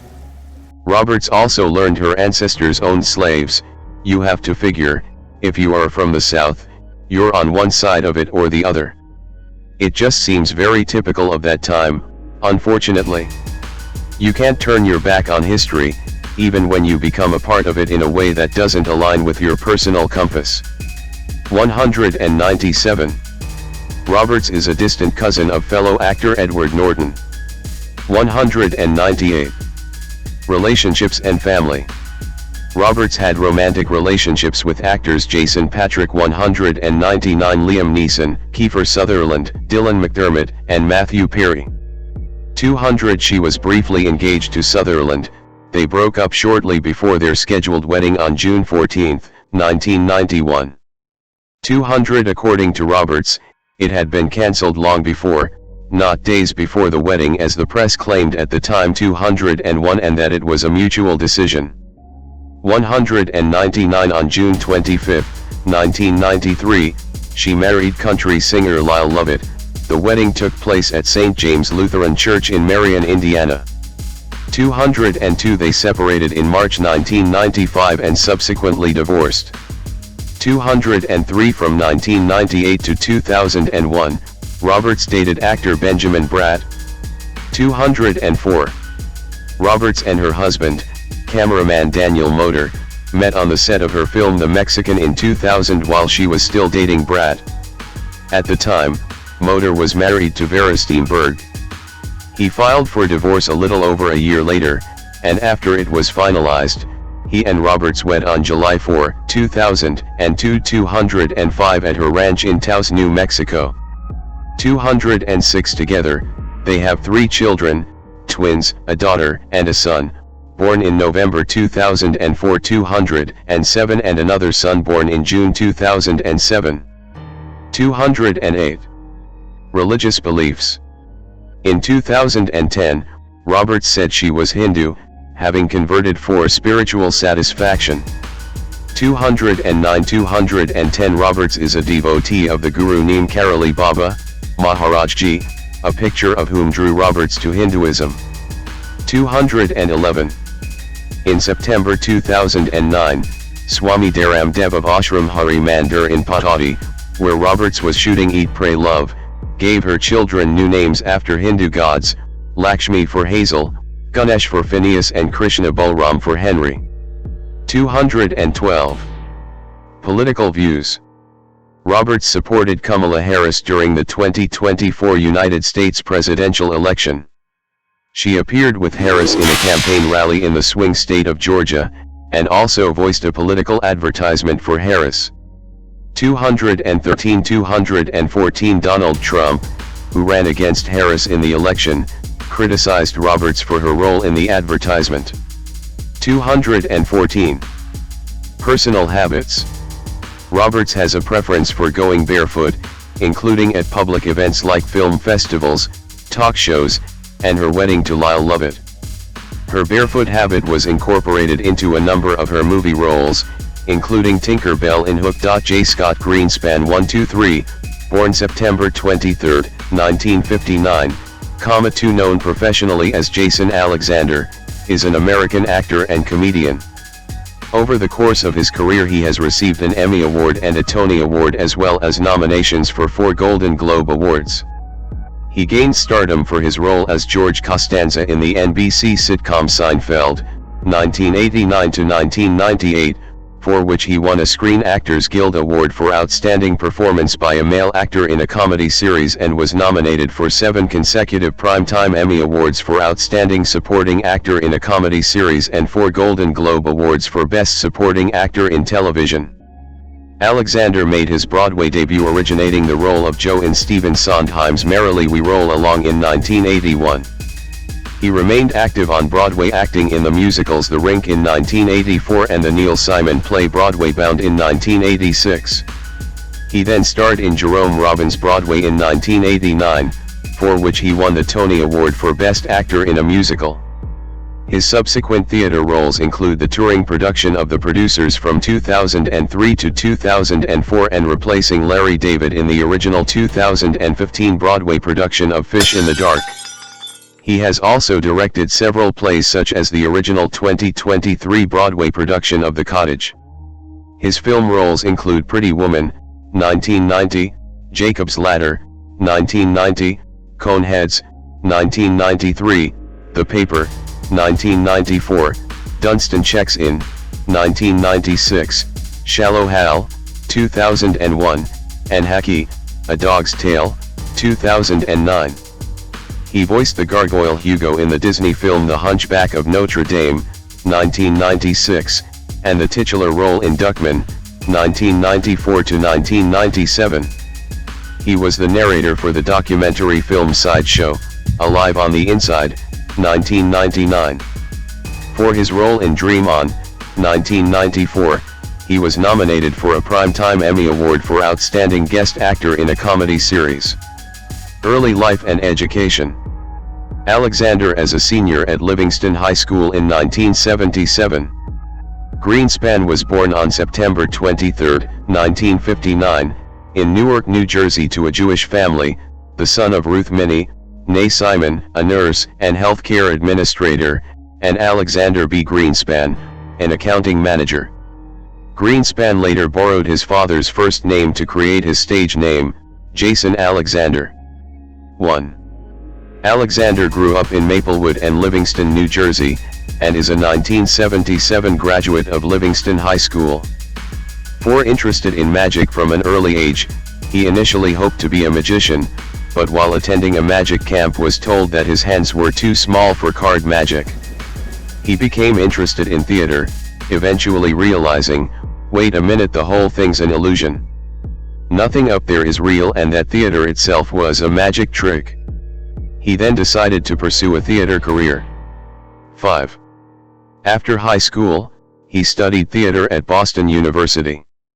He wanted to pursue classical acting, but a professor redirected him toward comedy after noticing his physique, remarking, "I know your heart and soul are Hamlet, but you will never play Hamlet."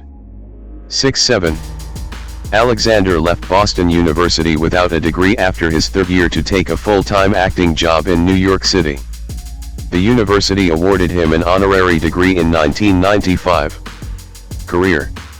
1980 to 1999, Broadway debut and Seinfeld. Alexander began his acting career on the New York stage and is an accomplished singer and dancer. Alexander made his film debut in 1981 in the summer camp slasher film The Burning. On Broadway he appeared in Stephen Sondheim's Merrily We Roll Along in 1981, Candor and Ebbs the Rink in 1984, Neil Simon's Broadway Bound in 1986, Accomplice in 1990, and Jerome Robbins' Broadway in 1989, for which he garnered the 1989 Tony Award for Best Actor in a Musical. Frank Rich of the New York Times wrote of his performance, Jason Alexander, the evening's delightful narrator, accomplishes the seemingly impossible. He banishes the memory of Zero Mistel from the role of Pseudolus in A Funny Thing Happened on the Way to the Forum. 8. In addition to his roles as an insensitive, money-hungry lawyer in Pretty Woman in 1990, Alexander has appeared in Jacob's Ladder in 1990, Coneheads in 1993, The Paper and North in 1994, The Last Supper in 1995, Dunstan Checks In 1996, Love, Valor, Compassion in 1997, Denial in 1998, and Love and Action in Chicago in 1999. Alexander starred in several commercials during the 1980s. Among them were commercials for Hershey's Kiss, Delta Gold Potato Chips, Miller Lite Beer, McDonald's McDLT Hamburger, Pabst Blue Ribbon Beer, Levi's 501 Jeans, Sony Watchman TV, and Western Union Wire Transfer. 9. Before Seinfeld, Alexander appeared in commercials for John Deere and McDonald's and in the short-lived CBS sitcom Everything's Relative, 1987. Alexander is best known as one of the key cast members of the award-winning television sitcom Seinfeld, where he played the bumbling George Costanza, Jerry Seinfeld's character's best friend since childhood. He was nominated for 7 Primetime Emmy Awards and 4 Golden Globe Awards for the role, but did not win any, mainly due to his co-star Michael Richards winning for his role as Cosmo Kramer. He did, however, win the 1995 Screen Actors Guild Award for Outstanding Performance by a Male Actor in a Comedy Series. 10-11. Concurrently with his Seinfeld role, he had a part in the ABC sitcom Dinosaurs as Al Sexual Harris, who frequently engaged in sexual harassment, as well as other characters from 1991 to 1994. For his role in an episode of Dream On, Alexander was nominated for a Primetime Emmy Award for Outstanding Guest Actor in a Comedy Series in 1994. Alexander voiced the lead character in the animated series Duckman, 1994 to 1997, and voiced Catbird, the evil director of human resources, in the short-lived animated series Dilbert from 1999 to 2000, based on the then-popular comic strip. 12-13. In January 1995, he did a commercial for rolled gold pretzels to be broadcast during the Super Bowl. The commercial depicts him with Frasier dog Eddie jumping out of an airplane with a parachute over the stadium. After the commercial, the audience is brought back to a supposedly live feed of the playing field, hearing startled sports commentators as Alexander and the dog land in the field to wild applause. Alexander appeared in the 1995 TV version of the Broadway musical Bye Bye Birdie, as Conrad Birdie's agent, Albert Peterson. He guest starred in episode 8 of the 1996 variety show Muppets Tonight. 14. He voiced the gargoyle Hugo in Disney's 1996 animated film The Hunchback of Notre Dame and its direct-to-video sequel, The Hunchback of Notre Dame 2. Alexander voiced the character Abi Ismail in the 1994 film The Return of Jafar and the 1994 to 1995 TV series based on the 1992 film Aladdin. In 1997, he appeared in Cinderella, a remake of Rodgers and Hammerstein's Cinderella, alongside Whitney Houston, Brandy Norwood, and Whoopi Goldberg. His other Disney voice work includes House of Mouse in 2001 and the 2012 video game Kingdom Hearts 3D, Dream Drop Distance. 15. He has dabbled in directing, starting with 1990's IXS for Better or Worse and 1999's Just Looking. In 1999, Alexander presided over the New York Friars Club roast event honoring Jerry Stiller, who played his father on Seinfeld. It featured appearances by Kevin James and Patton Oswalt, both Stiller's co-stars on The King of Queens. Alexander appeared in the 1999 Star Trek Voyager episode Think Tank as Kurros, a genius alien trying to get 7 of 9 to serve on his ship. In 1999, he provided narration for the documentary film Sideshow, Alive on the Inside. 16. 2000 to 2009, solo lead sitcoms and return to theater. Despite a successful career in film and stage, Alexander did not repeat his Seinfeld level of success in television. The year 2001 marked his appearance as inept womanizer Mauricio in Shallow Hal and his first post-Seinfeld return to primetime television, the heavily promoted but short-lived ABC sitcom Bob Patterson, which was cancelled after 5 episodes. Alexander partially blames the show's failure on the country's mood after September 11. 17. Alexander made cameo appearances as himself in 2001 in the second season of Curb Your Enthusiasm, and he appeared in the show's 7th season with his 3 principal Seinfeld co-stars. 18. He was featured in the Friends 2001 episode The One Where Rosita dies as Earl, a suicidal supply manager.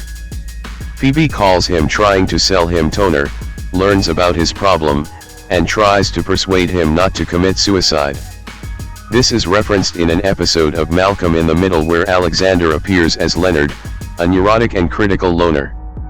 He describes himself as free and says he makes money selling toner over the phone. Later in the episode, he is repeatedly harassed by a man named George.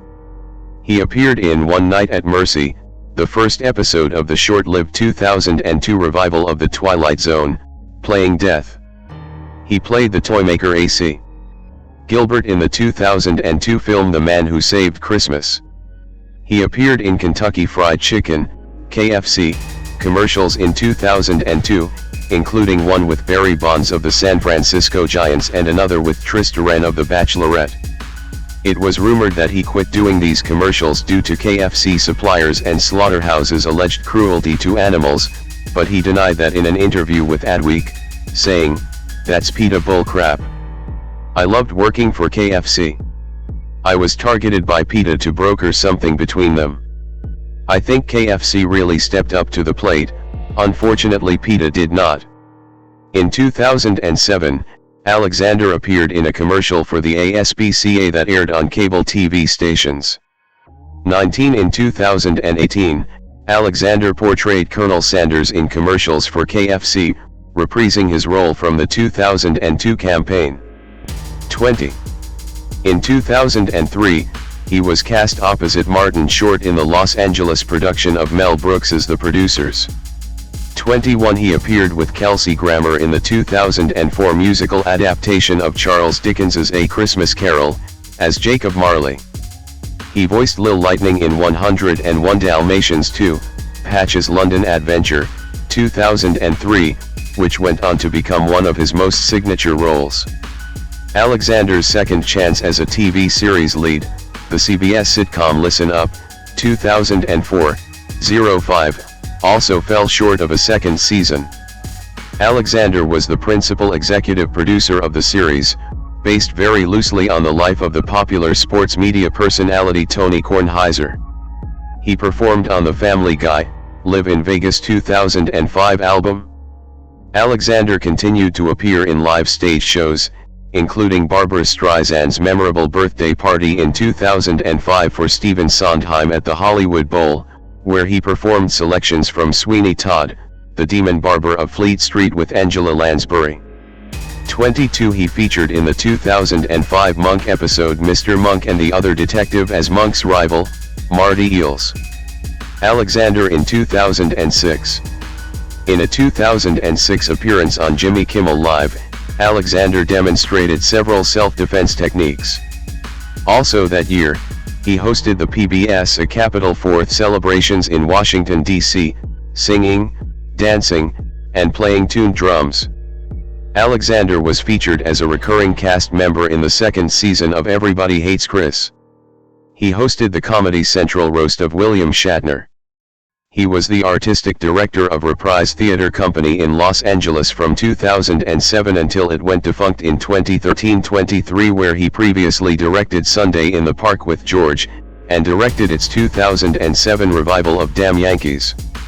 24 In 2007, Alexander was a guest star in the third episode of the improv comedy series Thank God You're Here. He has been a frequent guest and panelist on Bill Maher's Politically Incorrect in 1995, 1997, and 2025, and Real Time in 2006, 2009 and 2012. 26 Hollywood Squares in 1999, 2002 and 2004. 27 The Late Late Show in 2003, 2012, 2014 and 2015. With Craig Kilburn, Craig Ferguson, and James Corden. 28, 29, 30 Late Show with David Letterman in 1989, 2000, and 2002, The Late Show with Stephen Colbert in 2015. 31 and The Tonight Show starring Jimmy Fallon in 2015. 32, 33 In 2008, Alexander guest starred in the season 4 episode masterpiece of the CBS show Criminal Minds as Professor Rothschild. 34, 35 A well-educated serial killer obsessed with the Fibonacci sequence who sends the team into a race against time to save his last victims. 36 He returned in the same season to direct the episode Conflicted, featuring the actor Jackson Rathbone. Alexander hosted the LOL Sudbury opening night gala in Sudbury, Ontario, Canada in 2008, which was simulcast throughout Canada at 60 Cineplex theaters, a first for any comedy festival. He has lent his voice to several episodes of the Twilight Zone radio dramas. In 2008 and again in 2009, Alexander fronted Jason Alexander's Comedy Spectacular, a routine exclusive to Australia. The show consists of stand-up and improvisation and incorporates Alexander's musical talent. He is backed up by several well-known Australian comedians. His first time performing a similar show of this nature was in 2006's Jason Alexander's comedy Christmas. In February/March 2010, Alexander starred in his show, The Donnie Clay Experience, at the Planet Hollywood Resort in Las Vegas, Nevada. Donnie Clay, whom he has portrayed in a tour of the United States and Orillia, Ontario, is a self-help guru in a similar mold to his Bob Patterson character. In 2009, he played Joseph in the Thomas Nelson audio Bible production The Word of Promise. The project featured a large ensemble of actors, including Jim Caviezel, Lou Gossett Jr., John Rhys Davis, John Voight, Gary Sinise, Christopher McDonald, Marissa Tomei, and John Schneider.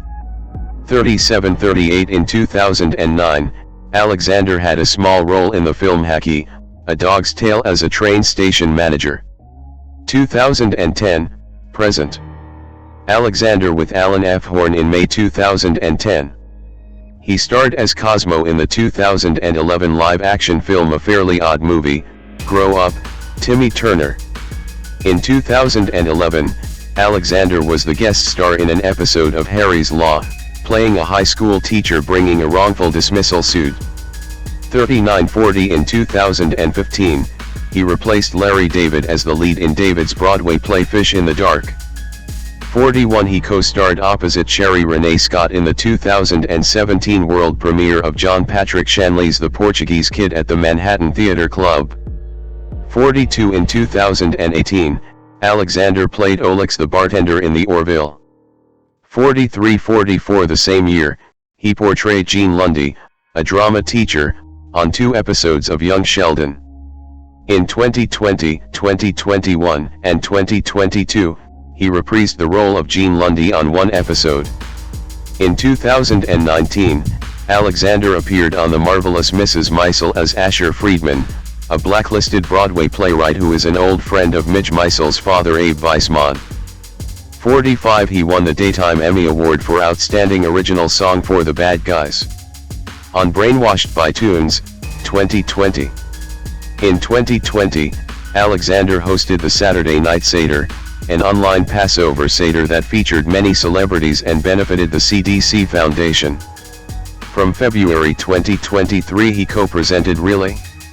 No, Really, a weekly podcast in which he, co-host Peter Tilden, and their guests attempt to find answers to life's most baffling, intriguing, confusing, and annoying questions. 46 In July 2023, he made his Broadway directing debut with Sandy Rustin's comedy The Cottage. The cast includes Eric McCormack, Laura Bell Bundy and Lily Cooper. 47 In 2023, on the December 21st primetime CBS special Dick Van Dyke, 98 Years of Magic, Alexander performed 2 songs in conjunction with dance performers and closed the show with a spoken tribute to Van Dyke. 48. Personal life. Alexander has been married to Dina E. Teitel, cousin of director Stacy Teitel, since May 31, 1982. 49-52 They have 2 sons, Gabriel 50-51 and Noah 50. Alexander performed a mentalism and magic act at the Magic Castle in Hollywood, California, from April 24 to 30, 2006, and he was later named the Academy of Magical Arts Parlor Magician of the Year for this act. He won the Academy's Junior Achievement Award in 1989. 52. Charity. Alexander was the national spokesman for the Scleroderma Foundation, a leading organization dedicated to raising awareness of the disease and assisting those who are afflicted. 53 In summer 2005, he appeared with Lee Iacocca in ads for Daimler Chrysler.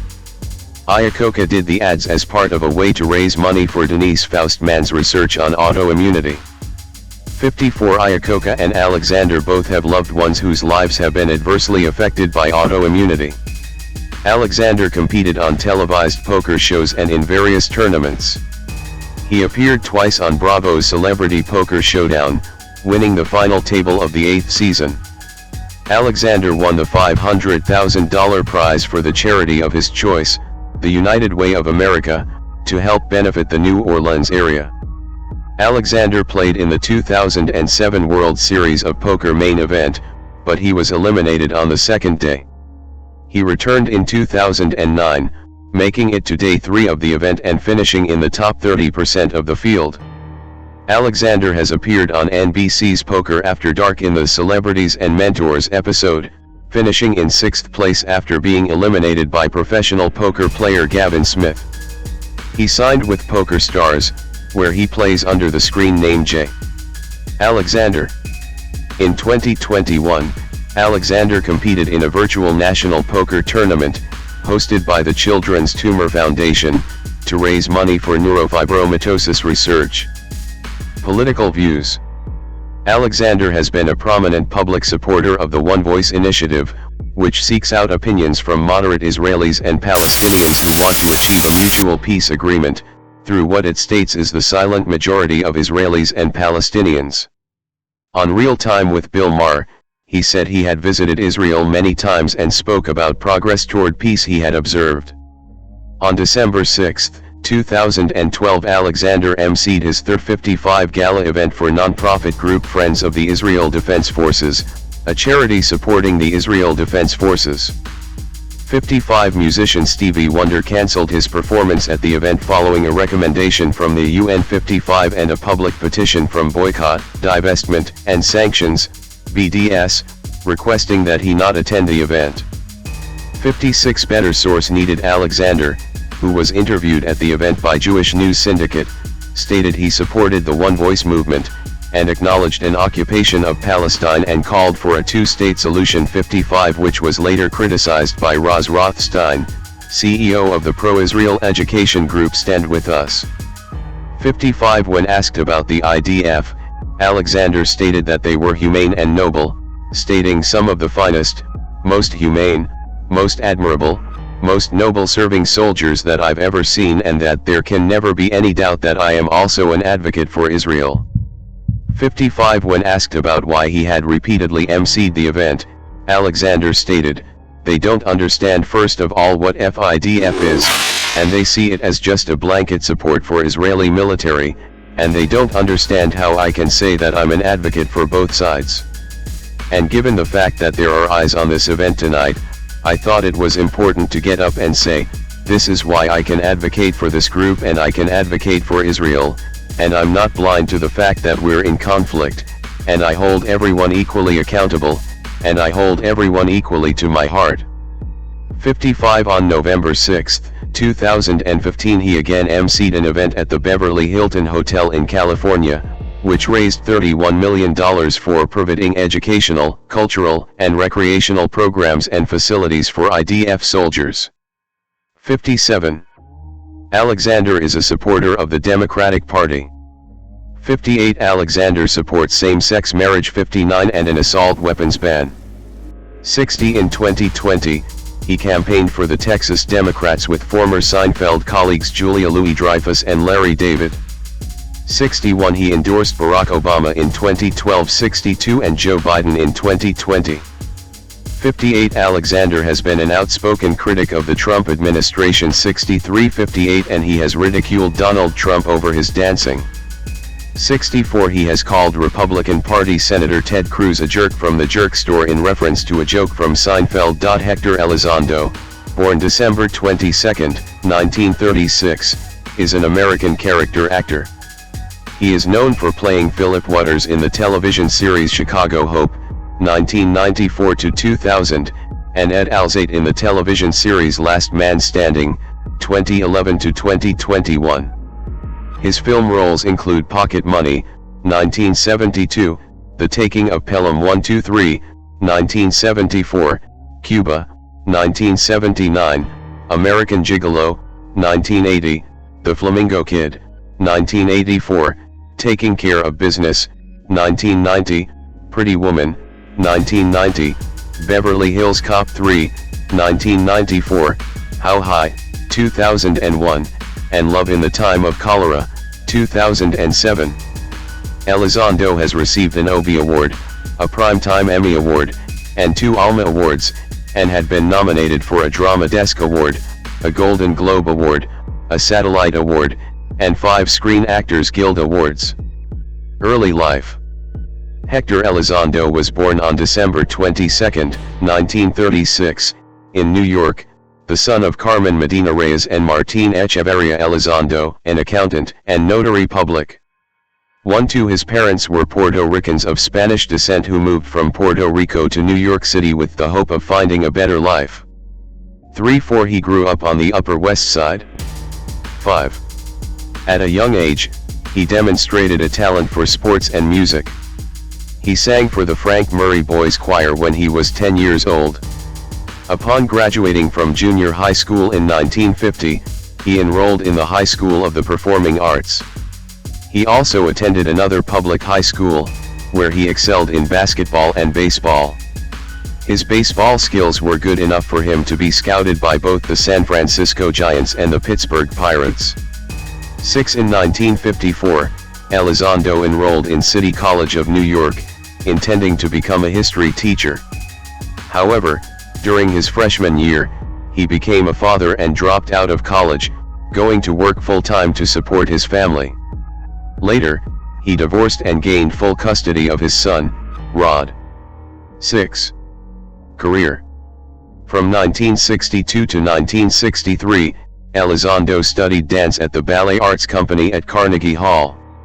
During the period, he also studied acting under Mario Stiletti at Stella Adler Theater Studio when it was located in the Dryden East Hotel on East 39th St. In 1965, he landed a part in the off-Broadway show Kill the One-Eyed Man. 7. In 1968, he got a part in the play The Great White Hope. 8. His first major success came when he played God in the guise of a Puerto Rican steam room attendant in Steam Bath, for his performance in which he won an Obie Award.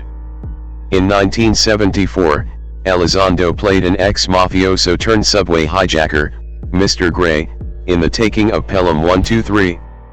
9.